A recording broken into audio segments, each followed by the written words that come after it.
नमो नमो विद्यार्थियों, हम पढ़ रहे हैं महाकवि कालिदास विरचित अभिज्ञान शाकुंतलम नाटक का पंचम अंक। और पंचम अंक में विद्यार्थियों, जब जो ऋषि कुमार हैं और ऋषि कुमार द्वार पर पहुंच जाते हैं, प्रतिहारी के द्वारा यह सूचना दी जाती है कि आश्रम से, कण्व के आश्रम से ऋषि कुमार उपस्थित हुए हैं। तब वह जो राजा है उसके दिमाग में अनेक शंकाएं उत्पन्न होती हैं कि ये किस लिए आए होंगे, कहीं ऐसा तो नहीं हुआ है, कहीं ऐसा तो नहीं हुआ है। इस प्रकार से क्या है, अनेक तर्क और वितर्क उसके मन में आते हैं विद्यार्थियों, और अनेक तर्क वितर्क आते हैं तो उनका वर्णन इस श्लोक में किया गया है।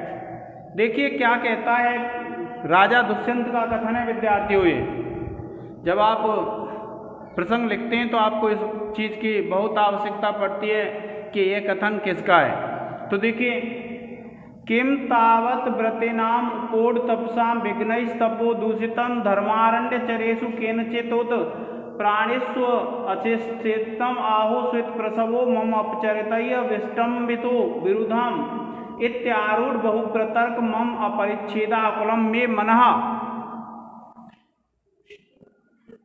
देखिए विद्यार्थियों, क्या हुआ कि किम माने क्या, तावत, तावत कहते हैं तब तक, व्रतिनाम, व्रति कहते हैं जो व्रत धारण करते हैं, उपोड तपसाम, और जिनका तप अत्यंत बढ़ा हुआ होता है, ऐसे विघ्नय्य तपो दूषितम, विघ्नय्य विघ्नों के द्वारा, तपो दूषितम तप दूषित हो गया है। क्या आता है उसके मन में, एक विचार आता है राजा दुष्यंत के में कि देखिए अंत में दिया हुआ है विघ्नय्य तपो दूषितम, कि विघ्नों के द्वारा, परेशानियों के द्वारा, तपो दूषितम, तपस्या में तो कोई परेशानी नहीं आ गई है, तपस्या दूषित तो नहीं हो गई है। किसकी? व्रतेनाम उपोड तपसाम किम, किम माने क्या, व्रतिनाम उपोड तपसाम विघ्नय्य तपो दूषितम, क्या जो उच्च तप वाले होते हैं, व्रति, जो व्रति होते हैं उच्च तप वाले, उनके तप में कहीं विघ्न समस्याओं के द्वारा दोष तो नहीं उत्पन्न हो गया है, उनका विघ्नों के द्वारा कहीं तपस्या दूषित तो नहीं हो गई है। इस प्रकार से उस राजा के मन में पहला विचार आता है। दूसरी पंक्ति में कहते हैं धर्म अरण्य चरेषु, धर्म अरण्य कहते हैं धर्म वन, धर्माश्रम, धर्म वन में, चरेषु जो विचरण करते हैं उनमें, केनचित किसी के द्वारा, प्राणीसु प्राणियों में, कौन से प्राणियों में, जो धर्म वन में विचरण करते हैं, धर्म वन में जो रहते हैं, ऐसे प्राणियों में, असत चेष्टितम, असत कहते हैं दुष्टता की चेष्टा तो नहीं कर दी है।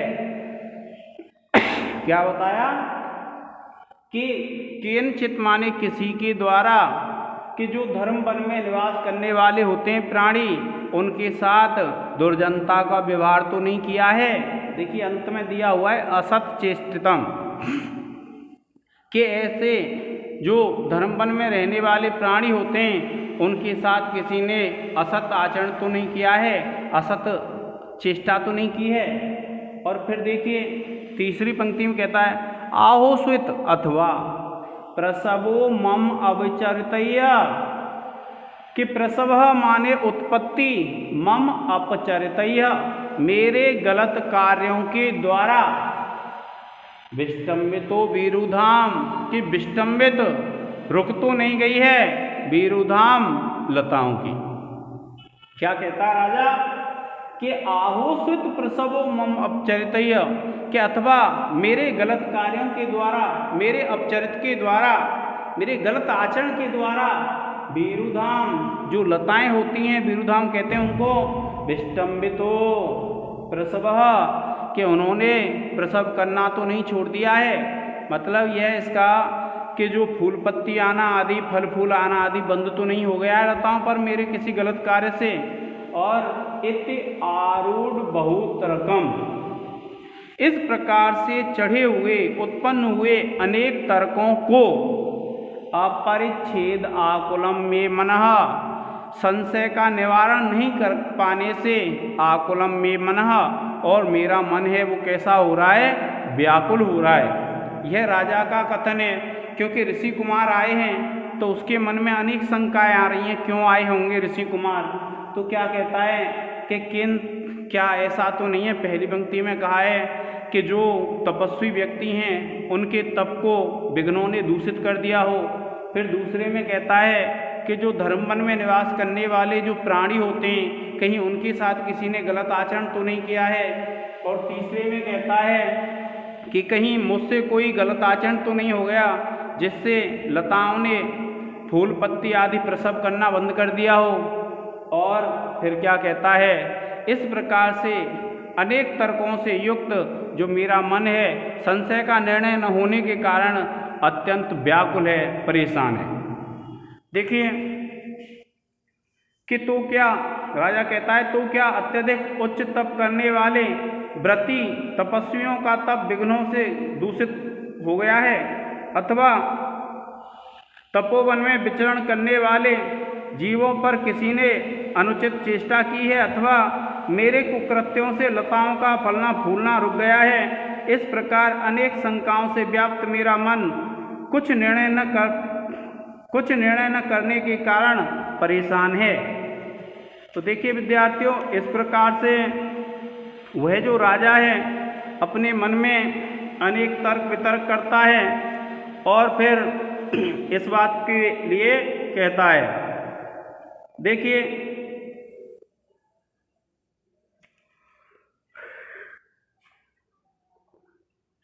इसका पहला जो है ये 9वां श्लोक है विद्यार्थियों, पंचम अंक का, इसका हम विशेष लिखेंगे।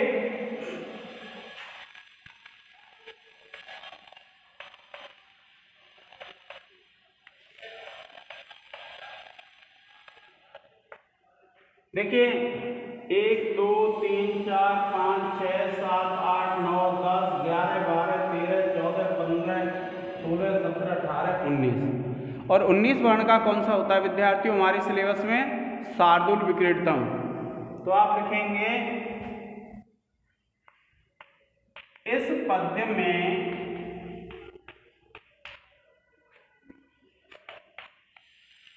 शार्दूल विक्रीडतम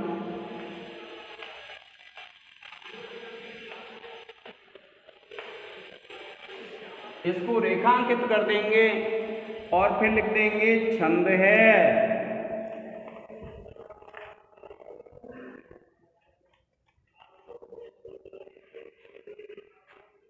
क्या लिख देंगे?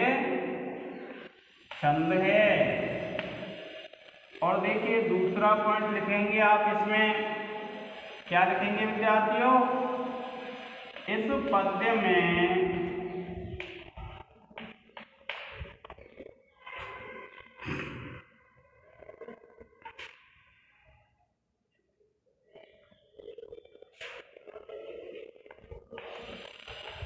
काव्यलिंग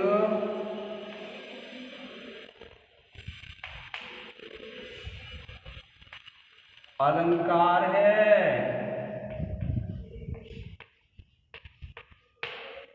फिर तीसरा लिखेंगे विद्यार्थियों आप व्याकरण टिप्पणियों में, आप लिखेंगे इस पद्य में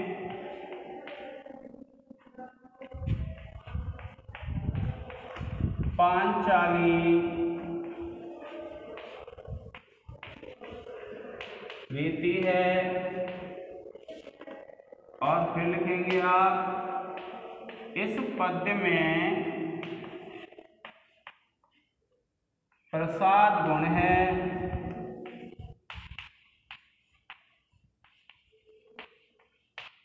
और फिर लिखेंगे विद्यार्थियों आप पांचवा, इस पद्य में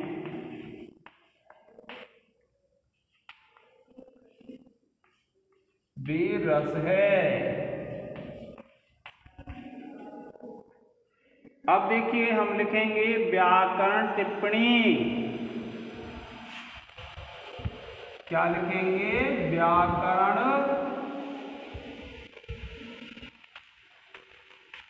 टिप्पणी। और देखिए व्याकरण टिप्पणियों में हम लिखेंगे, सबसे पहले लिख लेते हैं दूषितम।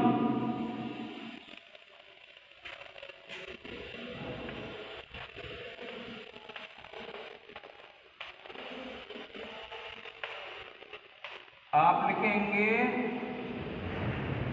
दुष धातु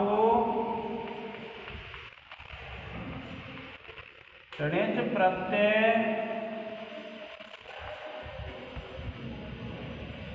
प्लस ता प्रत्यय।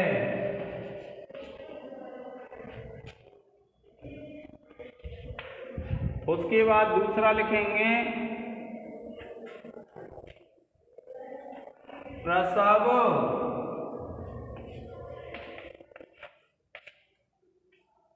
आप लिखेंगे प्र उपसर्ग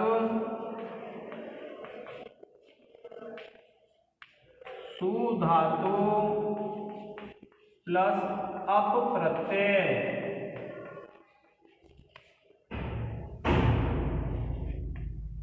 फिर देखिए तीसरा लिखेंगे आप विघ्नयः।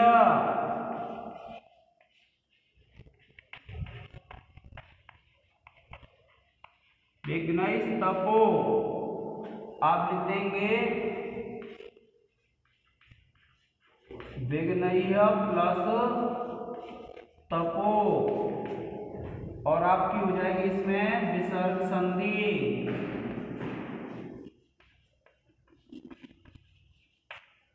और इसके बाद चौथा है विद्यार्थियों, आप लिख देंगे विघ्नयः। आप लिख देंगे विघ्न शब्द है तृतीया विभक्ति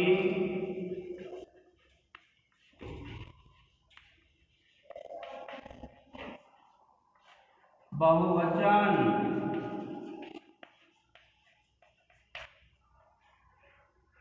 और फिर देखिए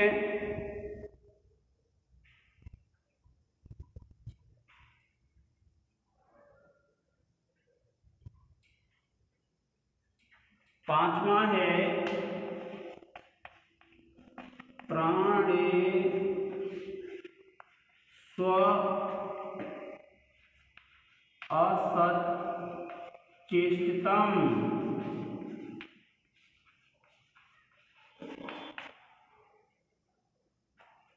इसमें आप लिखेंगे प्राणीषु प्लस असचेष्टितम, और संधि लिख देंगे विद्यार्थियों, इसमें आप यह संधि है। प्रिय विद्यार्थियों आप इसका एक स्क्रीनशॉट ले लें।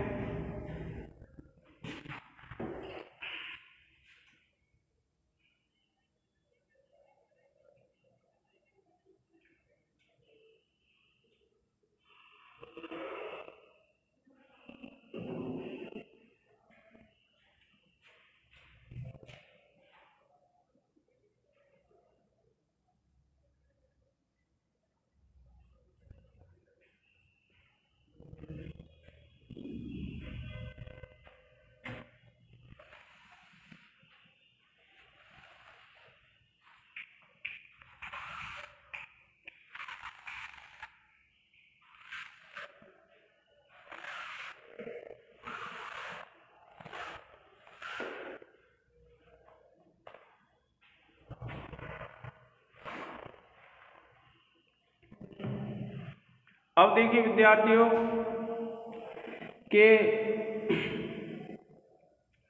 यह जो श्लोक है हमारा,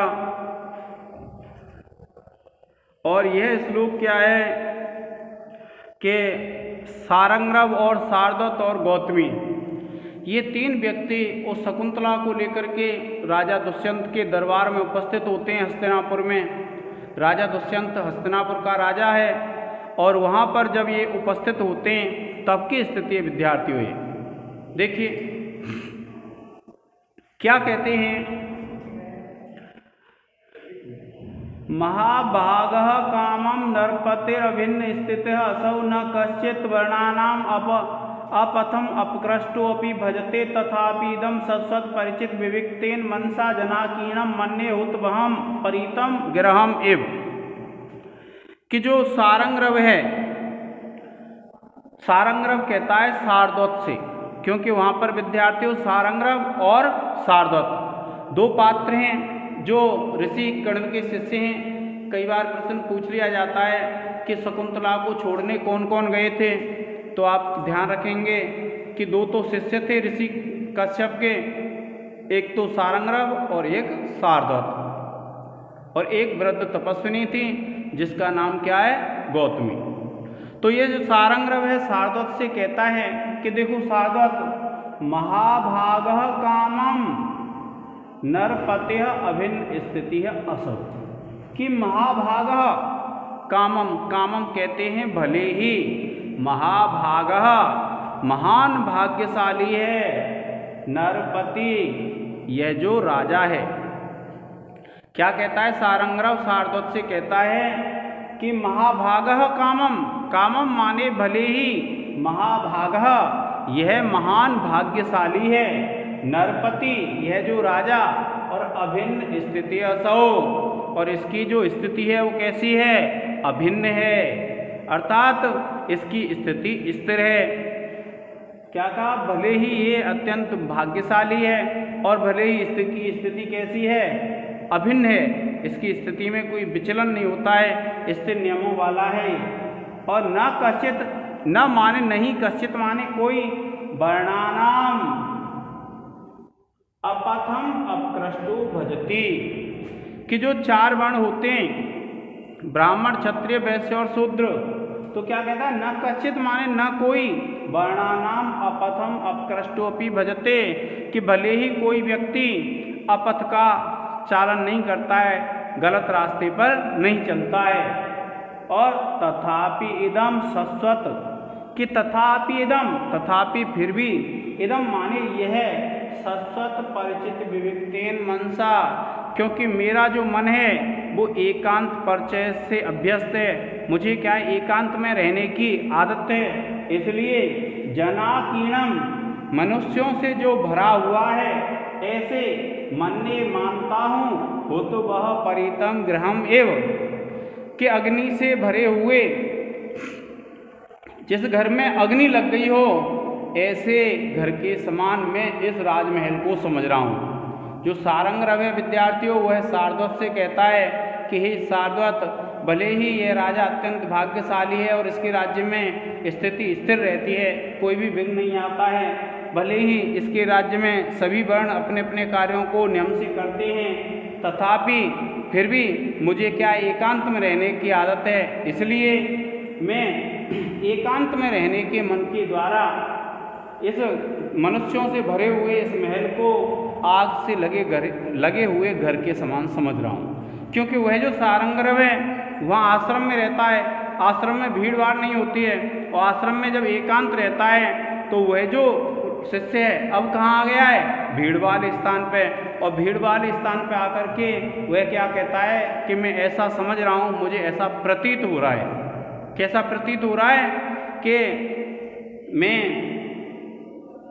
एक ऐसे घर में आ गया हूँ जिसमें अग्नि लगी हुई है। देखिए क्या कहता है कि भले ही मर्यादा पालक यह राजा महाभाग्यशाली है, ब्राह्मण आदि वर्णों में निकृष्ट वर्ण शूद्र आदि भी कोई कुमार्ग को नहीं अपनाता है, तथापि इस भीड़ भाड़ से व्याप्त राजभवन को निरंतर एकांत स्थान पर रहने से अभ्यस्त मन से अग्नि से लगे हुए घर की तरह मान रहा हूँ। क्या कहता है कि भले ही यह राजा है वो कैसा है, भाग्यशाली है और मर्यादाओं का पालन कराने वाला है, और न कश्चित वर्णानाम अपतम, अपकृष्टोपि, अपकृष्ट कहते हैं जो शूद्र वर्ण होता है, सबसे नीचे वाला वर्ण होता है, कि भले ही इसके राज्य में कोई निम्न वर्ण भी, शूद्र वर्ण भी किसी गलत मार्ग का अनुसरण नहीं करता है, और तथापि फिर भी मैं शाश्वत परिचित विविक्तेन मनसा, क्योंकि मैं एकांत स्थान पर रहता हूँ और उसकी स्थिति के अनुसार मेरा मन एकांत को पसंद करता है। और जनाकीर्णम, यह जो मनुष्यों से भरा हुआ महल है, हुत बह परितम गृहम मन्ये, कि मैं इसको एक अग्नि लगे हुए घर के समान मानता हूँ। ऐसे कहता है जो सारंगरव है शार्दूल से।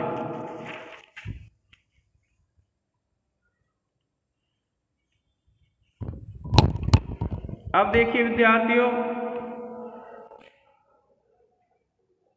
आप लिखेंगे इसमें विशेष,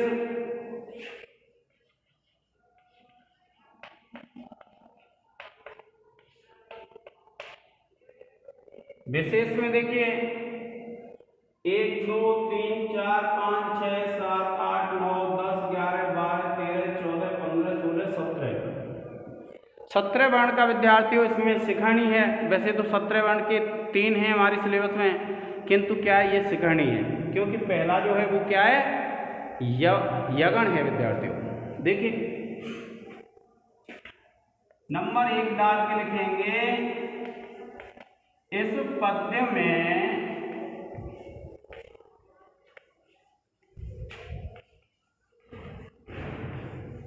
शिखरिणी छंद है।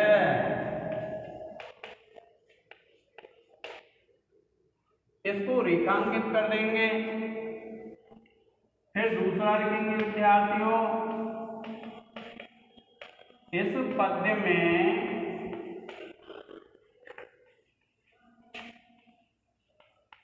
विभावना अलंकार है।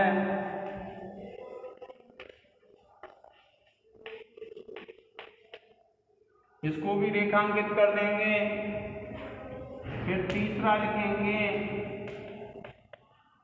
इस पद्य में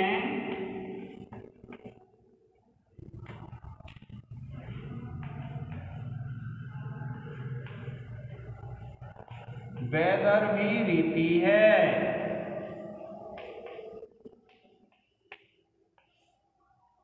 अब फिर चौथा लिखेंगे,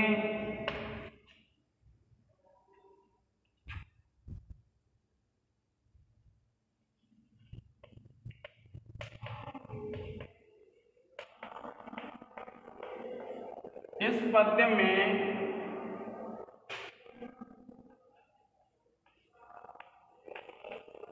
प्रसाद गुण है।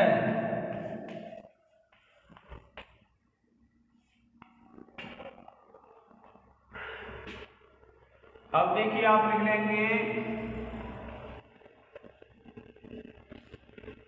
व्याकरण टिप्पणी,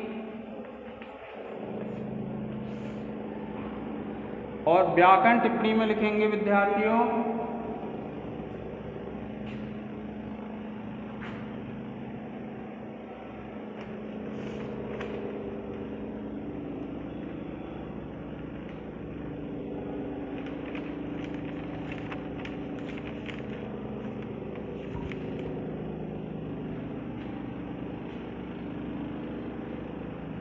पहला लिखेंगे हम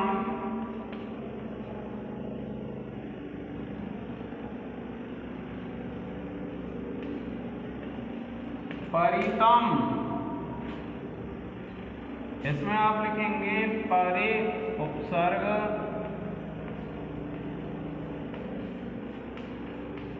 ई धातु प्लस त प्रत्यय। उसके बाद दूसरी लिखेंगे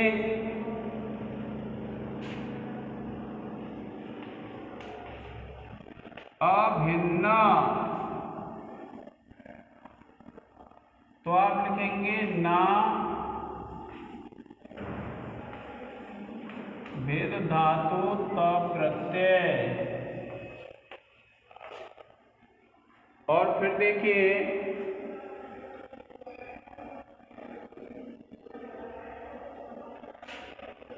तीसरा लिखेंगे हम स्थिति आप लिखेंगे स्था धातु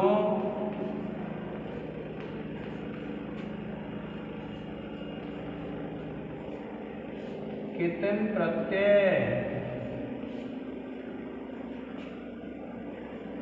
और फिर देखिए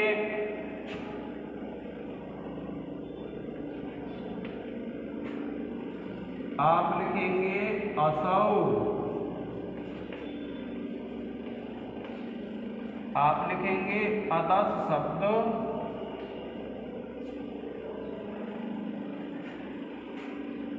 पुल्लिंग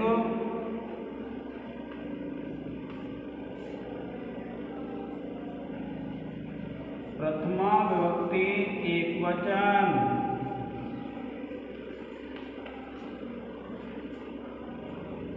फिर पांचवा है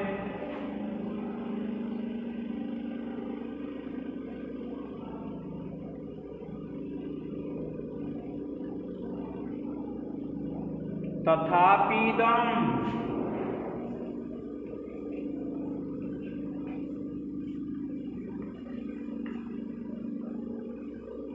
आप लिखेंगे तथा प्लस अपि प्लस इदम।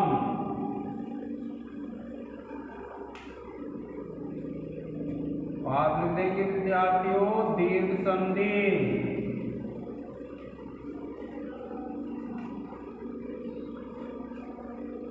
और फिर देखिए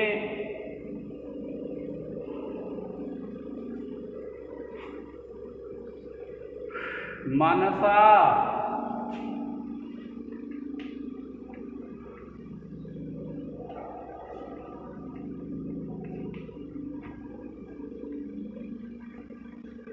आप लिखेंगे मनस शब्द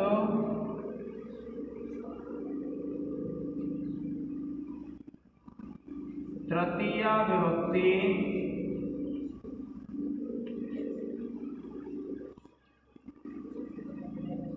एकवचन। मनस शब्द है विद्यार्थियों तृतीया विभक्ति एकवचन। फिर देखिए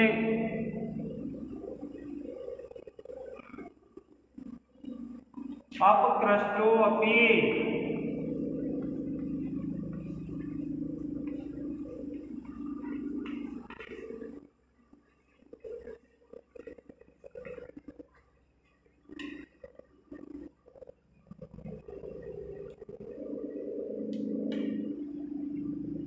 आप लिखेंगे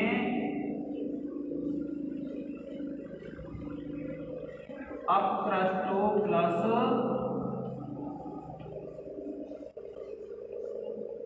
अपि और ये हो जाएगी विद्यार्थियों पूर्ण रूप संधि।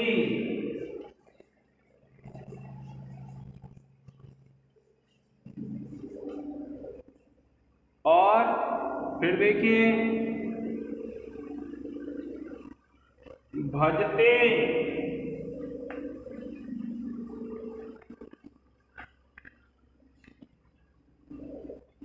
आप लिखेंगे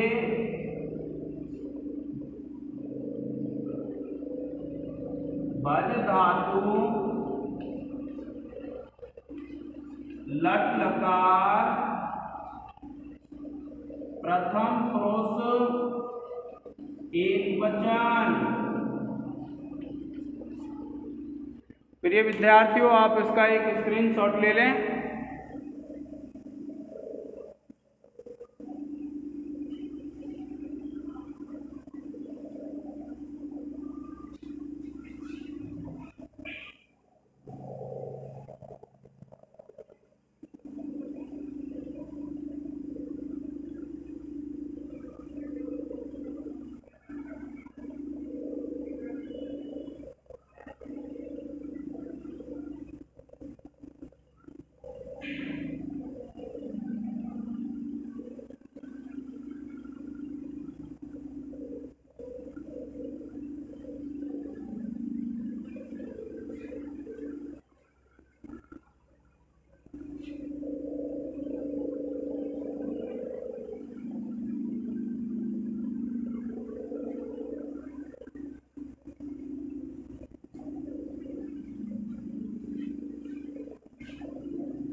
अब देखिए विद्यार्थियों,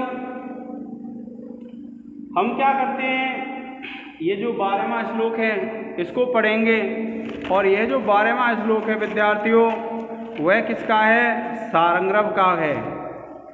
किसका है विद्यार्थियों, सारंगरव का। और सारंगरव है उस सारंगरव का है।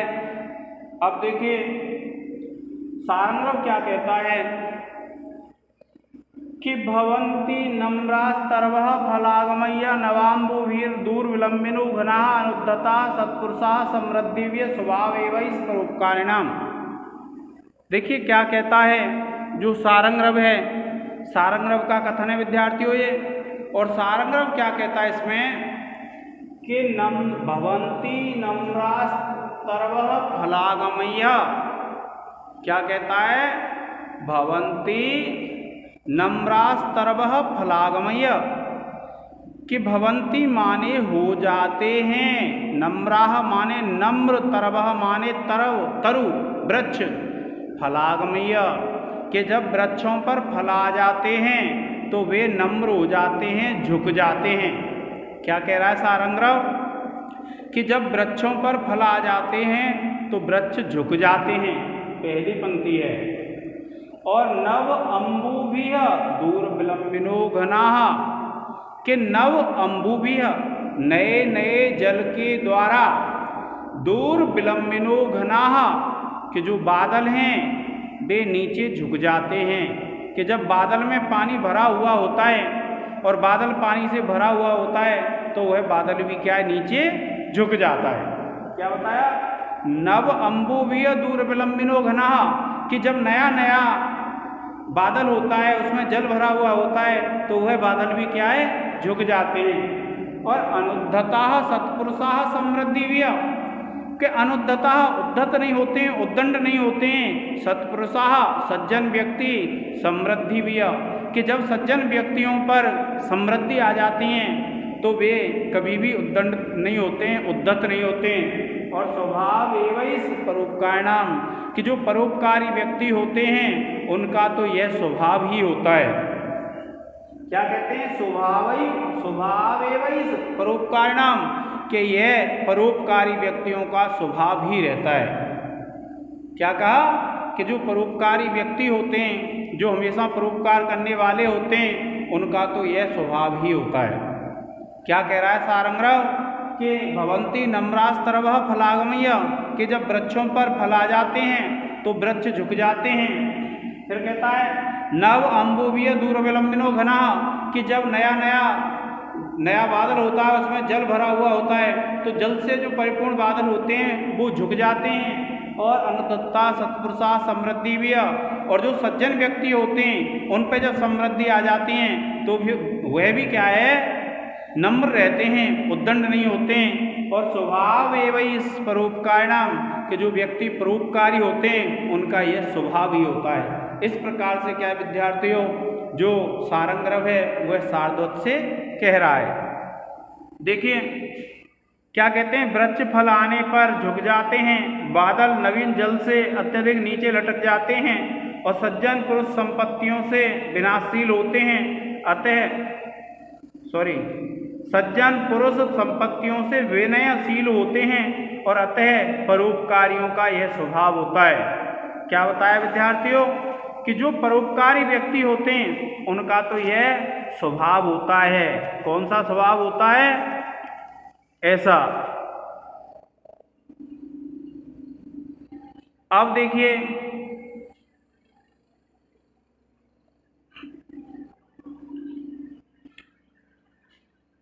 अब आप इसमें विशेष लिखेंगे, तो विशेष जब लिखेंगे विद्यार्थियों तो इसमें क्या है, छंद लिखेंगे, तो इसमें वंशस्थ छंद है। और देखिए तुल्य योग्यता,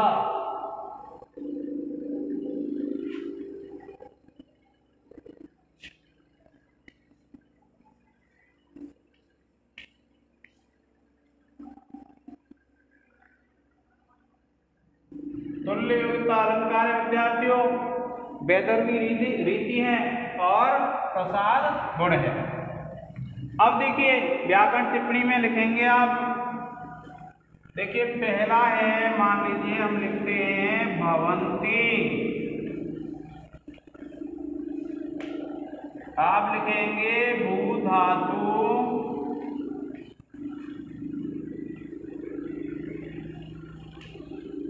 लट लकार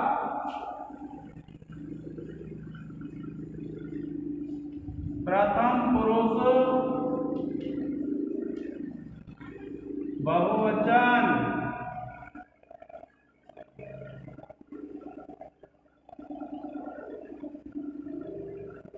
उसके बाद दूसरा है विद्यार्थियों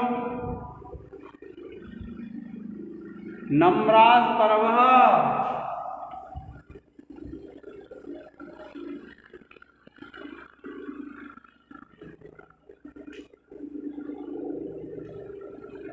आप लिखेंगे नम्राः प्लस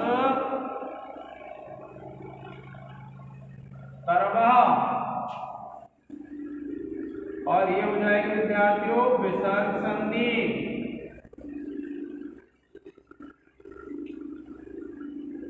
और फिर तीसरा है विद्यार्थियों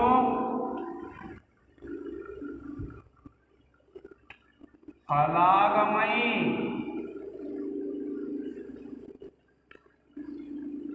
आप लिखेंगे फल प्लस आगमयी, और संधि हो जाएगी दीर्घ संधि। और उसके बाद चौथा है विद्यार्थियों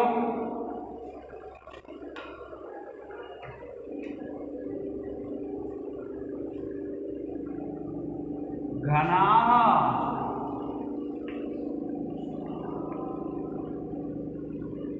आप लिखेंगे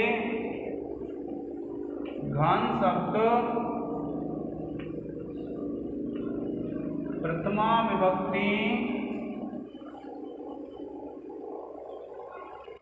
बहुवचन। और फिर देखिए एवैज,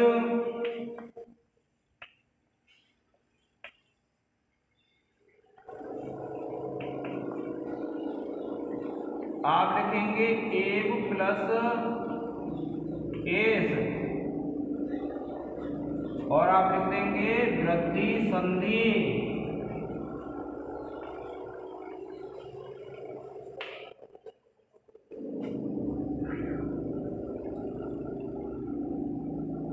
फिर लिखेंगे छठवां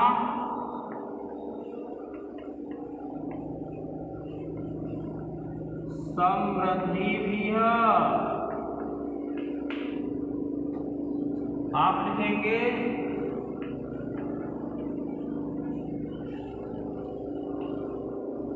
समृद्धि शब्द तृतीया विभक्ति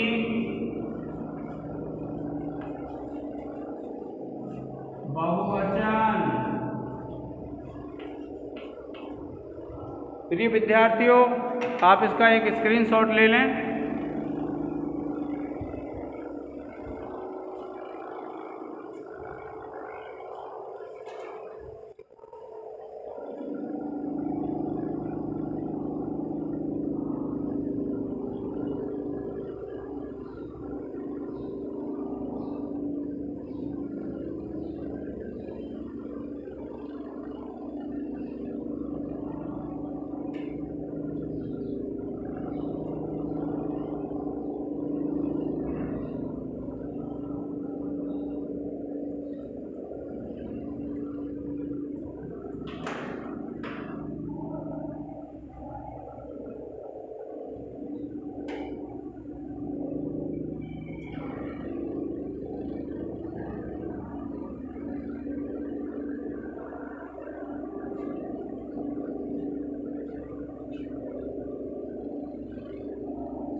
प्रिय विद्यार्थियों, आज के इस लेक्चर में इतना ही।